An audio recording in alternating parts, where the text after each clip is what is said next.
another lady who I'm lucky to know very well. Our next speaker is Sandi Saksena, who, a long-time resident of the Gulf, Sandi has lived in Kuwait, Bahrain, and now in Dubai, can you believe, for the last 47 years. Circumstances pushed her to find a job, and a late entrant into the workforce with no previous work experience, she could not even prepare a CV, she says. Sandi devotes her time and energies to her job in personal financial planning. She leads an all-female team of financial counsellors at Nexus Insurance Brokers. Her focus is financial empowerment of women. She is a sought-after speaker at conference conventions and corporate events. Her focus is leadership, relationships, value of self, going flow, stay relevant, health and wellness, and core focus is financial independence, empowerment of women. I would request her to be on the red carpet and share her views with us. Sandi, please come and share your wonderful story. All right. Good afternoon, ladies and gentlemen. It's a pleasure to be here. And before I start, I'd like all the ladies to delve into their handbags and take out their wallets, please. And all the gentlemen to delve into their pockets and take out their wallets. And when you take out your wallet, please take out a note. It could be 50 dirhams, 10 dirhams, 500, 1,000, and then just give it to me. Okay, so don't give it to me, but I want you to hold that note in your hand right through my presentation. Please. I promise I won't take it from you. Alright, so the reason for doing that is I'm going to be talking today very briefly about our relationship with money. And for that reason, I want you to hold the note in your hand and feel it and just think to yourself, what does it feel like to have money in your hand? Okay? And then if you didn't have money in your hand, what would it feel like?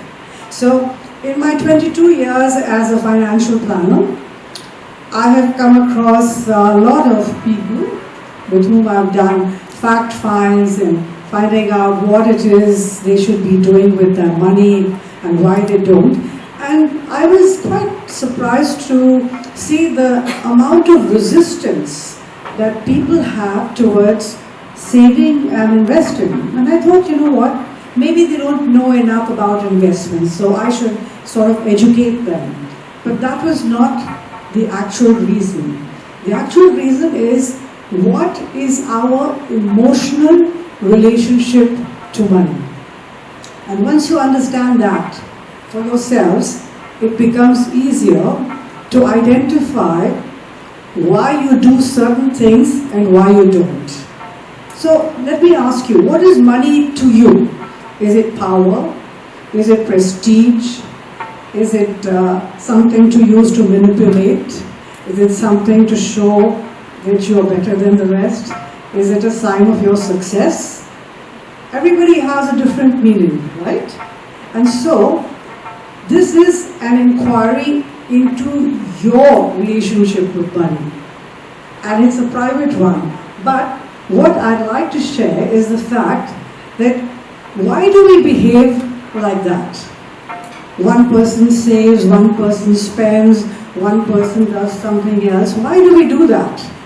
And it all stems back, because I did a research on this, because to help me in my job, is what messages did you receive as a child around money? So I want you to think, when you were growing up, between the ages of say 1 to 6, what is it that you heard at home about money?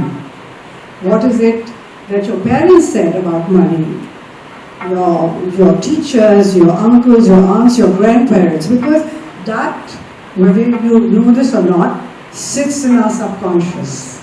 Because as a child we just absorb anything we hear, anything that happens around us. We just absorb. It's not whether it's good or bad. It just is absorbed. And that sits in our subconscious. And how many of you know that 90% of what we do is controlled by your subconscious? Only 10% is your present mind. So when it comes to money, we will automatically fall into a pattern based on what we heard about money. So how many people in the room could identify with, we have to be careful with money. Money doesn't grow on trees. You need to work hard for your money, right? You need to do something to prove that you are worthy of getting some money. Or it is like, oh, you can't have this, this is only meant for rich people. And then you have some people who get into this thing about how money will make them feel more confident. Money will make them feel more acceptable. Money will make them feel more popular. And we then start doing things with our money, although at some level we know it's not okay. And that is why we have a resistance to money and what we should be doing with it. But to be very honest, how many of you know at some corner of your mind that you need to save money, that you need to invest money, that you need your money to grow? It's not only I run a good business and so I've made money. It's what do you do with that money that will take you to a place of financial security. It will give you a comfortable life where you don't need to worry about, oh, where is the next set of money coming from to pay the bills, right? So it's a journey that you need to take into yourself. There are some things that, there are certain characteristics. So one is a builder. The builder knows I need to make my money grow, I need to make my business grow. Then there's the spender. Everybody likes the spender because the spender makes everybody feel good. But why do you think that person is spending money? Why do you think that person is picking up the bill? Oh, it doesn't matter, I'll pay the bill. It's okay, it's on me. It's something to do with their childhood. Maybe they wanted to feel more wanted. Maybe they wanted to feel popular. And the only way they know how to do it is if they spend. And then there are the holders. They don't want to spend at all. They want to just keep their money under the pillow because that's what they heard growing up. So, I'm not going to take any more of your time, but I'd like everybody to stand up with the money in your hand, because whether we like it or not, this is something we need from before we were even born. When our mothers got pregnant with us, we became an expense, right or wrong? And from the time we are born till the time we die, we all need money. Not love, not this, not that, we all need money. So much so that even after we die, we still need money to be buried or whatever. So I want everybody to take the money in their hand, alright, look at it lovingly. I want to see that loving look you have with money. And I want you to recite after me. Okay, so you say your name, so I'll say I, Sandi, and you say, I want it aloud. I'm going to say a name, but I take you to be my lifelong companion. Yes. To have and to hold this day forward. Promise me today, here and now, you will be my faithful, trustworthy companion. For better or for worse, yes, for poorer or for richer, in sickness and in health, to love and to cherish, this day forward, till death do us part. Right? And so now, what are we going to say to money?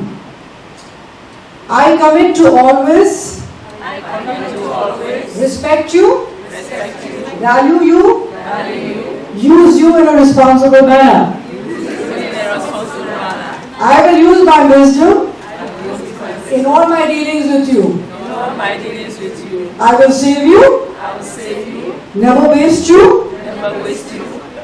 You are my foundation, You are my foundation, my security, my security, my stability. my stability. Till death do us part. Till death do us part. So, how does that feel about money now?